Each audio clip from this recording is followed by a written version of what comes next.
बिस्मिल्लाहिर्रहमानिर्रहीम, अस्सलाम वालेकुम। अच्छा स्टूडेंट्स, आज का जो हमारा टॉपिक है वो है अकाउंटिंग क्लास आईकॉम पार्ट 1, उसका चैप्टर नंबर 2, उसकी प्रॉब्लम नंबर जो है आज हम 3 डिस्कस करेंगे। तो सबसे पहले हम देखते हैं हमारे पास ट्रांजैक्शंस में लिखा क्या हुआ है।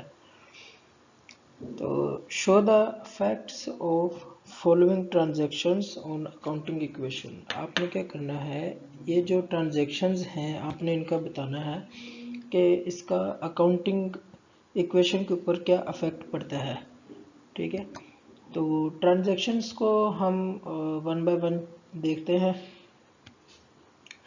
सबसे पहले लिखा आ रहा है mister Roshan commenced business with cash ₹2 lakh. Mister Roshan है, उसने बिजनेस जो है वो शुरू किया है, किसके साथ शुरू किया है? With cash ₹2 lakh. ये उसने बिजनेस जो है वो शुरू किया है कैश के साथ, और कितना कैश है जी? वो है 2 लाख। तो हमने इसका देखना है कि अकाउंटिंग इक्वेशन के ऊपर इसका क्या अफेक्ट पड़ेगा। तो सबसे पहली चीज़ तो इसके अंदर जो हमने देखनी है वो है कि ये बिजनेस जो है वो किसका है, तो वो मिस्टर रोशन का बिजनेस है। ठीक है, तो हम इसको देखते हैं। सबसे पहले लिखेंगे mister Roshan accounting equation for the month of, जिस मंथ के लिए हम उसे बना रहे हैं। उसके बाद हम इसकी लिखेंगे assets is equal to capital plus liability. हमारी अकाउंटिंग इक्वेशन जो है उसे लिखेंगे, और फिर जो जो एसेट्स के अंदर जो जो चीज़ें यूज़ हो रही हैं उन चीज़ों को उसके अंदर लिखेंगे। वो कौन कौन सी चीज़ें हैं हमारे पास? कैश, बिल्डिंग, गुड्स, डेटर्स, और भी अगर कोई चीज़ यूज़ होगी तो हम उसे मेंशन कर लेंगे साथ में। तो अब पहले ट्रांजैक्शन लिखी हुई थी mister Roshan commenced business with cash, यानी कि अब कैश जो है वो हमारे एसेट के अंदर इंक्लूड, उसके साथ वो बिजनेस स्टार्ट कर रहा है, तो यही कैश हमारा कैपिटल भी बन जाएगा। तो हम इसको पुट करते हैं इनकी वैल्यूज़ को। तो फर्स्ट ट्रांजैक्शन के अंदर 2 लाख रुपीज़ जो है वो हमने पुट किए हैं कैश की जगह पे, और वो एंटर करने के बाद आप देखिए बैलेंस के अंदर हमारे पास बच जाता है कैश कितना? 2 लाख रुपए, और यही हमारा जो है वो क्या होगा? कैपिटल भी कहलाएगा। उसके बाद सेकंड ट्रांजैक्शन को हम देखते हैं, और सेकंड ट्रांजैक्शन पे लिखा हुआ है ही परचेज्ड बिल्डिंग फॉर ₹10,000 के। उसने क्या किया है, अब बिल्डिंग परचेज की है, कितने की? 10,000 रुपये की। तो जब बिल्डिंग परचेज करेंगे तो बिल्डिंग हमारा एसेट है, तो एक एसेट हमारा इंक्रीज होगा, और जब बिल्डिंग परचेज करेंगे तो उसके रिटर्न में, उसके बदले में हमसे कैश जो है वो जाएगा, तो कैश हमारा डिक्रीज हो जाएगा। इसका इफेक्ट देखते हैं ट्रांजैक्शन का। इसका इफेक्ट होगा बच्चे, कैश में से 10,000 माइनस हो जाएगा, और जो बिल्डिंग है उसके अंदर 10,000 हमारा जो है वो क्या हो जाएगा? ऐड हो जाएगा। ये देखिए, ये 10,000 जो है कैश में से 10,000 जो है वो माइनस हो गया, क्योंकि जब बिल्डिंग परचेज की है तो कैश माइनस हो जाएगा, और बिल्डिंग जो है वो उसके अकाउंट के अंदर हमारा 10,000 जो है वो क्या हो जाएगा? ऐड हो जाएगा बिल्डिंग के अंदर। तो कैपिटल साइड पे अगर देखें तो हमारा बैलेंस यही रहेगा, क्योंकि एक एसेट डिडक्ट हो रहा है, दूसरा एसेट जो है वो ऐड हो रहा है, तो इसलिए कैपिटल साइड पे कोई इफेक्ट नहीं आएगा। तो हमारे पास बैलेंस में अगर हम देखें तो अब हमारे पास 1,90,000 जो है वो कैश बच गया है, और बिल्डिंग जो है वो 10,000 की है हमारे पास, और इन दोनों का टोटल जो है वो कितना होगा? 2 लाख होगा। ये यहाँ पे लिखा हुआ हमारे पास इसका 2 लाख। थर्ड ट्रांजैक्शन हम देखते हैं। थर्ड ट्रांजैक्शन में लिखा हुआ है he purchased goods worth ₹50,000 for cash। उसने चीज़ें परचेज की हैं 50,000 की फॉर कैश। गुड्स परचेज की हैं, गुड्स हमारा एसेट है, ठीक है, और कितने की परचेज की हैं? 50,000 की उसने परचेज की हैं for cash, and 30,000 for credit, यानी कि 30,000 की उसने खरीदी है क्रेडिट पे। तो टोटल गुड्स हमारे पास कितनी हो जाएंगी अब 80,000 की चीज़ें परचेज की हैं, कितने की 50,000 की कैश पे यानी कि नकद खरीदी हैं और 30,000 की उसने क्रेडिट पे खरीदी हैं। तो टोटल गुड्स कितनी हो जाएंगी हमारी 80,000 की। तो कैश में से 50,000 लेस हो जाएगा और जो हमारे पास गुड्स हैं उसमें 80,000 की गुड्स ऐड हो जाएंगी और 30,000 जो है वो हमारी लायबिलिटी बन जाएगी क्योंकि 30,000 की चीज़ें उधार पे खरीदी हैं। तो इनका अफेक्ट देख लें एक दफ़ा इन ट्रांजेक्शन्स का क्या अफेक्ट हो रहा है। ये हमारे पास 50,000 जो है वो गुड्स आ गई हैं और सॉरी 50,000 जो है कैश चला गया हमसे जो गुड्स खरीदी। टोटल गुड्स हमारे पास होगी 80,000 की क्योंकि 50,000 और 30,000 80,000 हो गया और 30,000 जो है वो हमारी लायबिलिटी बन गई क्योंकि हमने जो चीज़ें खरीदी हैं उनमें से 50,000 हमने कैश दे दिया और बाकी जो हमारे पास 30,000 रह गया था वो अभी हमने रिटर्न करना है, अभी देना है वापस।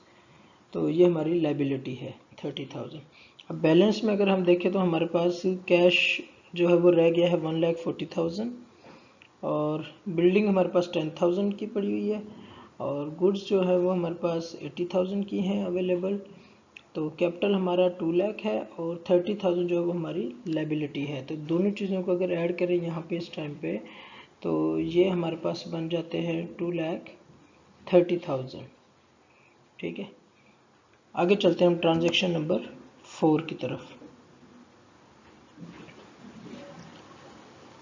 और लिखा हुआ है ही sold goods to Salim for ₹20,000 costing ₹17,000। अब चीज़ें थी 17,000 की और उन 17,000 की चीज़ों को उसने सेल किया है 20,000 में। ठीक है, यानी कि 17,000 की गुड्स को उसने सेल कर दिया कितने में 20,000 में। ठीक है, और क्रेडिट पे सेल किया, अभी इसके पैसे नहीं मिले। पहली बात ये देखिए चीज़ें कितने की हैं 17,000 की, तो गुड्स में से 17,000 लेस हो जाएगा और जो पैसे हैं वो अभी हमें नहीं मिल रहे तो वो हमने अभी लेने हैं वो पैसे। तो जिस पर्सन से हमने पैसे लेने होते हैं, जिसको उधार पे चीज़ें सेल की जाती हैं, उसको हम कहते हैं डेटर।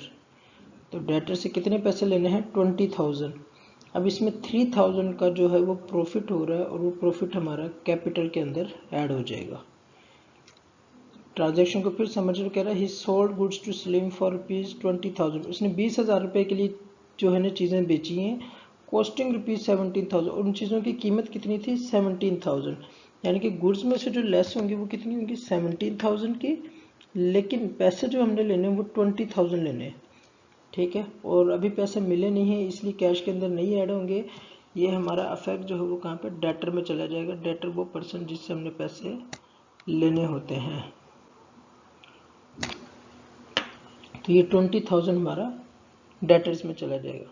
अब देखें बैलेंस में हमारे पास कैश जो है 1,40,000, बिल्डिंग जो है वो 10,000 और 63,000 की गुड्स रह गई हैं। 80,000 में से 17,000 लेस हो गया और 20,000 अभी हमने लेना है। तो हमारा कैपिटल ये 3,000 जो है ये भी हमारा क्या होगा कैपिटल के अंदर ऐड हो जाएगा। ये 3,000 कहाँ से आया 17,000 की चीज़ों को 20,000 में इसने बेचा है, तो यहाँ से 3,000 रुपये जो है वो क्या आया हमें प्रॉफिट आया है। उस प्रॉफिट को हम क्या करेंगे कैपिटल के अंदर ऐड कर देंगे।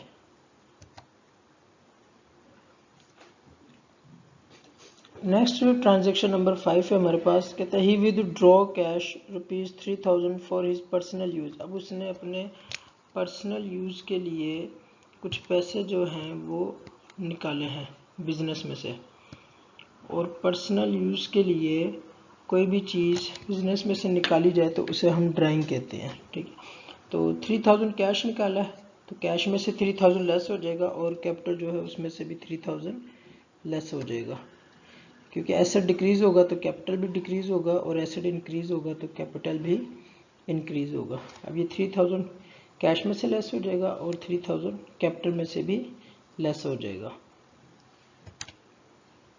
ट्रांजैक्शन नंबर 6 है हमारे पास, ही पेड रेंट ऑफ बिल्डिंग 2000। अब उसने क्या किया है, बिल्डिंग का रेंट पे किया है और वो रेंट कितना है 2000 रुपये। तो कैश में से 2000 रुपये जो है वो माइनस हो जाएगा और एसेट जो है हमारे वो डिक्रीज हो जाएंगे और कैपिटल में से भी जो है वो 2000 लेस हो जाएगा।